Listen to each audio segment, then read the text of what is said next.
नमस्कार दोस्तों, स्वागत है आप सब लोगों का आरपीएससी एग्जाम्स यूट्यूब चैनल पर। साथियों, संस्कृत में 4 नए टॉपिक ऐड किए गए हैं, जिसमें से 2 टॉपिक आपके गद्यांश वाले में और 2 पद्यांश वाले में ऐड किए गए हैं।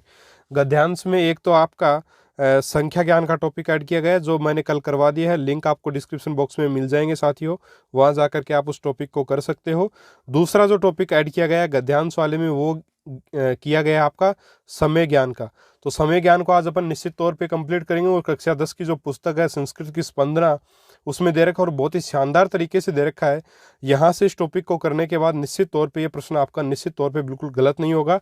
इसमें 2 टाइप के प्रश्न बन सकते हैं। एक तो प्रश्न बनेगा कि जैसे गद्यांश में से आएगा, जाहिर सी बात है अपना, तो गद्यांश में इस प्रकार से पंचवादने शब्द दिया हो सकता है, कहीं ना कहीं संख्या मतलब समय से संबंधित कोई शब्द दिया हो सकता है, उसके बारे में पूछ ले कि इसका मतलब क्या है। ठीक है, या फिर जो है ये पूछा जा सकता है कि जैसे कुछ लिखा हुआ इस प्रकार से आ जाए, इस प्रकार से संस्कृत में लिखा हुआ आ जाए आपके एक संख्या, ये 5:10 है, 5:10 इस प्रकार से लिखा आ जाए, तो उसको अपन क्या बोलेंगे संस्कृत में, ये भी पूछा जा सकता है। तो ये 2 टाइप के प्रश्न बन सकते हैं, मैक्सिमम इससे ज़्यादा नहीं बनेंगे। तो साथियों देखते हैं, चलिए शुरू कर लेते हैं। बहुत ही आसान सा टॉपिक है और बहुत ही आसानी से समझ में भी आ जाएगा। देखिए साथियों, समय लेखनम, समय ज्ञान करने से पहले अपने को संख्याओं का ज्ञान होना आवश्यक है, इसलिए मैंने वो वीडियो आपको पढ़ाया है। अगर आपको नहीं पता तो आपको एक बार जरूर देखना चाहिए। चलिए साथियों शुरू कर लेते हैं बाकी आज का अपना टॉपिक। और इसमें देखिए, संस्कृत भाषा व्यवहारे घटिका संबंधी काल सूचक शब्दानाम प्रयोग अतीव सरल भवती, यानी कि संस्कृत में जो है घड़ी से संबंधित जो काल सूचक जो शब्द हैं वो प्रयोग करने बहुत आसान हैं। तदेव अत्र प्रदर्श्यते आदौ तावत सामान्य समय लेखन इत्युक्ते पूर्ण समय लेखनम कथयति दृश्यते। देखिए साथियों, समय का लेखन कैसे करते हैं इसमें अपन सीखेंगे। जैसे यहाँ पे लिखा हुआ राम प्रातः 5 बजे उठता है, तो 5 बजे को कैसे लिखेंगे, पंचवादने। 4 बजे को कैसे लिखेंगे, चतुर्वादने। ठीक है, और आपका जैसे 9 बजे को लिखेंगे नववादने, और आपका 11 बजे को लिखेंगे एकादश वादने। यानी कि आपकी जो संख्या है उसका संस्कृत अनुवाद, उसके आगे आपको सिर्फ वादने शब्द लगाना है। वादने लगाओ या तो, या फिर वादनम।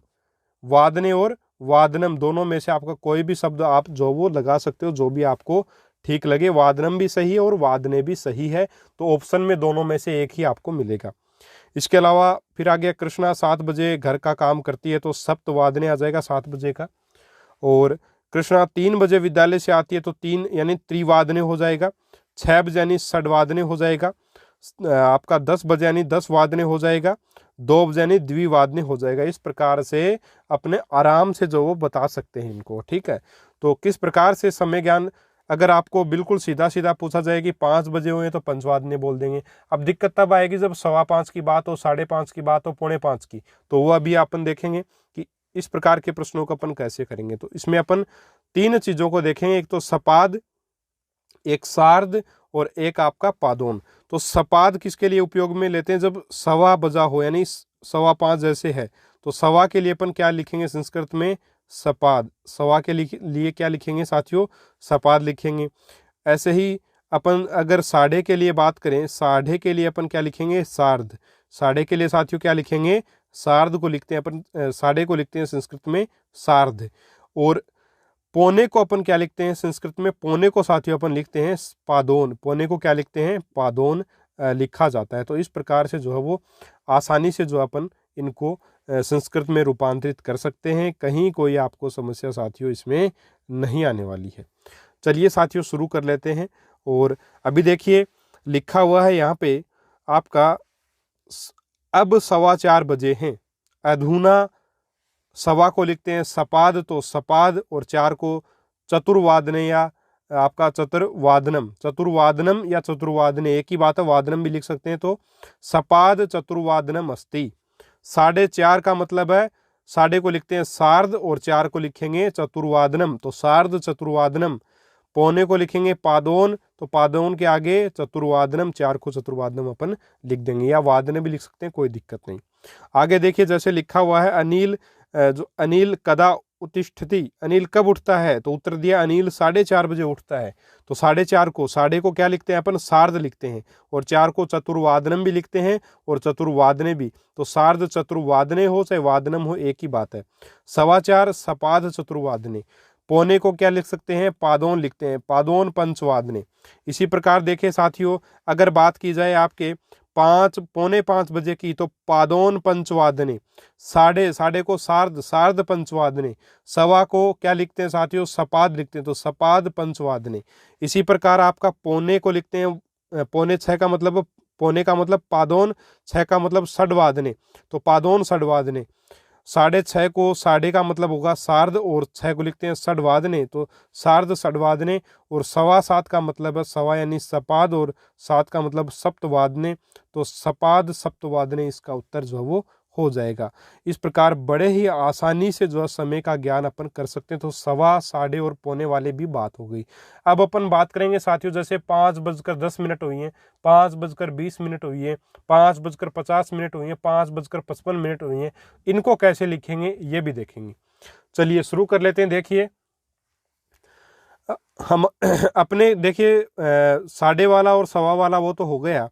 अब एक चीज आती है कला निमेषा है। ये क्या होते हैं, कला या फिर निमेषा, कला को निमेषा भी बोलते हैं। क्या देखिए, मिनट होती है ना जो साथियों, जैसे अपन बोले कि 5:10 हुई है, 5:10, तो इस मिनट को क्या बोलते हैं अपन, कला बोलते हैं संस्कृत में, या निमेषा बोलते हैं। तो 1 मिनट बराबर किसके है, एक कला के बराबर है, या एक निमेषा के बराबर भी अपन मान सकते हैं। ठीक है, तो यहाँ पे देखिए ये है 5:10। ठीक है, इसको अपन संस्कृत में कैसे लिखेंगे, इति अर्थ बोध्यत्युम अंकानाम स्थाने 10 कलोत्तर। 10 कलोत्तर का मतलब है 10 कला बाद में, पंचवादनम, 5 बजे के 10 कला बाद में, यानी 5:10। 5 बजकर तो 5 तो आ जाएगा पंचवादनम या पंचवादने, और 10 मिनट है इसलिए 10 कलोत्तर। कलोत्तर का मतलब बाद में है ना, 5:10 का मतलब है 10 कलोत्तर। इसको ऐसे भी लिख सकते हैं 10 निमेषोत्तर। निमेषक यानी कला, ठीक है, यानी कि निमेषक मतलब मिनट या कला एक ही बात है। तो 10 निमेषोत्तर पंचवादनम, 10 कलाधिक। कलाधिक का मतलब 10 कला ज्यादा है 5 बजे से। 5:10 का मतलब 5 बजे से 10 मिनट ऊपर हो गई है, यानी कि पंचवादने तो आएगा ही आएगा, उससे पहले क्या आएगा, 10 कलाधिक। 10 निमेषाधिक भी आ सकता है, या फिर क्या लिख सकते हैं, दशोत्तर। दशोत्तर 10 के बाद पंचवादनम। दशाधिक यह भी लिखा जा सकता है पंचवादनम। इस रूप मतलब इतने प्रकार से इसको लिखा जा सकता है। तो कला निमेषा है, आपको ध्यान में रखना है, मिनट को बोलते हैं। और अभी इसके ऊपर कुछ एग्जाम्पल्स अपने साथियों करते हैं। देखिए पहला एग्जाम्पल आपका, कलाम 9:08 पर सो जाता है। ये थोड़ा सा गलत, वैसे सही है, लेकिन कलाम सर के लिए 10 मिनट पर सो जाते हैं मैं ये बोलूँगा। ठीक है, कलाम 9:08 पर सो जाते हैं। अब देखिए, कलामः अष्ट कलोत्तर 9 गच्छति। सो जाते नहीं है, जाते हैं। कलाम 9:08 पर जाते हैं। तो देखिए साथियों, आपका 9 बजकर तो 9 तो आएगा ही, उससे पहले क्या आएगा, 9:08। 8 को क्या बोलते हैं संस्कृत में अपन, अष्ट बोलते हैं। ठीक है, तो अष्ट आ जाएगा, और मिनट के लिए कला, और 8 मतलब 9 के बाद में आ रहा है, तो अष्ट कलोत्तर। ठीक है, अष्ट कलोत्तर बोल सकते हैं, अष्ट निमेषोत्तर बोल सकते हैं, अष्ट कलाधिक भी बोल सकते हैं। और आपका जो है इस प्रकार से अपन जैसे भी अपने को प्रयोग करना है, एक प्रकार से अपन कर सकते हैं सही से, तो वो अपना सही होगा, कोई दिक्कत नहीं आएगी। तो मेरे हिसाब से हो गया होगा आपका। आगे है कि हामिद 12:20 पर सो जाते हैं ना, या सोता है। ठीक है, इस प्रकार से लिखा हुआ है, सोते हैं। ठीक है साथियों, अब देखिए हामिद जो वो 12:20 पर सोते हैं, तो 12 तो आपका आएगा। ठीक है, 12 को तो 2:10 ने अपन ने लिख दिया भाई, 12 है वो, उसको अपन 2:10 लिखते हैं। और 20 मिनट को कैसे लिखेंगे, आपका विसंति अपन लिखते हैं 20 को, तो विस्ति या विसंति लिखते हैं, तो 20 को आ जाएगा विषयोत्तर, विसंत्युत्तर, यानी कि 20 के बाद में, तो विसंत्युत्तर, इसको एक प्रकार से यहाँ पे संधि हो गई, इस प्रकार लिख सकते हैं विसंत्युत्तर 12 तो 12:20। इस प्रकार से अगर कितने भी जो मिनट हैं उनको अपन बदल सकते हैं संस्कृत में, अगर अपने को संख्या का ज्ञान है। और संख्या ज्ञान साथियों कल मैंने आपको करवा दिया था। आपके जितने भी संस्कृत के टॉपिक्स हैं जो नए टॉपिक्स ऐड हुए हैं उनके अलावा जितने भी टॉपिक्स हैं वो सारे की सारी प्लेलिस्ट व्याकरण की, संस्कृत व्याकरण की प्लेलिस्ट का लिंक आपको डिस्क्रिप्शन बॉक्स में मिलेगा और उसी के सबसे लास्ट में जो संख्या ज्ञान का वीडियो आपको मिलेगा वो वीडियो आप देख सकते हैं वहाँ पे। चलिए साथियों आगे बढ़ते हैं। अब अभ्यास प्रश्न थोड़े करते हैं कि 5:45 बजे को कैसे लिखा जा सकता है साथियों संस्कृत में। ये आपको देखिए 7 प्रश्न है, 7 में से आपके 7 सही होने चाहिए। अगर सही नहीं हुए हैं तो एक बार फिर से आपको वीडियो देखना समझना है। 5:45, पौने को साथियों क्या लिखते हैं, पौने को लिखते हैं पादोन, तो पादोन लिख देना, ठीक है, पादोन। पौने के लिए पादोन लिख दिया। 6 बजे के लिए क्या लिखेंगे, 6 के लिए क्या आता है, षड्वादने, पादोन षड्वादने, इसका उत्तर जो वो हो जाएगा। इसके अलावा बात करें तो 5:30 का आ जाएगा आपका, साढ़े को अपन लिखते हैं 5:30, इसका मतलब साढ़े को लिखते हैं सार्ध, साढ़े को क्या लिखते हैं, सार्ध, सार्ध लिखते हैं। आगे 5 तो पंचवादने, पंचवादने आ जाएगा, तो सार्ध पंचवादने इसका उत्तर हो जाएगा। यह है 5:10 साथियों। इस प्रकार से भी आपको जो वो संख्याएं 1 से लेकर के 0 से लेकर के 9 तक अपन हिंदी भाषा में कैसे लिखते हैं संख्याओं को, वो भी आपको ध्यान में होना चाहिए, क्योंकि संस्कृत के आपके गद्यांश में अगर संख्याएं आई थी, वो संख्याएं अगर आई तो वो इसी रूप में आने की ज़्यादा संभावना है। अंकीय रूप में जो गणित का जो रोमन रूप है एक प्रकार से उसमें नहीं आएंगी। ये जो रूप है हिंदी भाषा का इसी में आने की संभावना ज़्यादा है, इसलिए ये संख्याएं भी आपको होनी चाहिए पता। इसका मतलब है 5:10, तो 5:10 है, इसलिए 10 कला अधिक है तो 10 कलोत्तर, ये या 10 कलोत्तर लिख सकते हैं या 10 कलाधिक भी लिख सकते हैं, तो मैं कलाधिक लिख देता हूँ। 10 कलाधिक या कलोत्तर भी लिख सकते हैं, 10 कलाधिक पंचवादने या वादनम एक ही बात है। आगे देखिए, आगे लिखा हुआ है आपका चत्वारिन सत्याधिक सप्तवादने, यानी कि ये कितना आ जाएगा साथियों, एक प्रकार से यहाँ पर सप्तवादने का मतलब 7 बजे है, और चत्वारिन एक प्रकार से इसका मतलब 40 मिनट अधिक हो गई, 7:40 है ना, तो 7 बजे के 40 मिनट ऊपर हो गई, तो 7:40 इसको अपन लिखेंगे 7:40 इसका जो है वो अर्थ है, ठीक है। इसी के अलावा अगर अपन देखें तो अगला है 50 अष्टवादनम, 8 हो गई, यहाँ पे 50 बिल्कुल आराम से समझ गए होंगे आप, 8:50 ये हो जाएगा।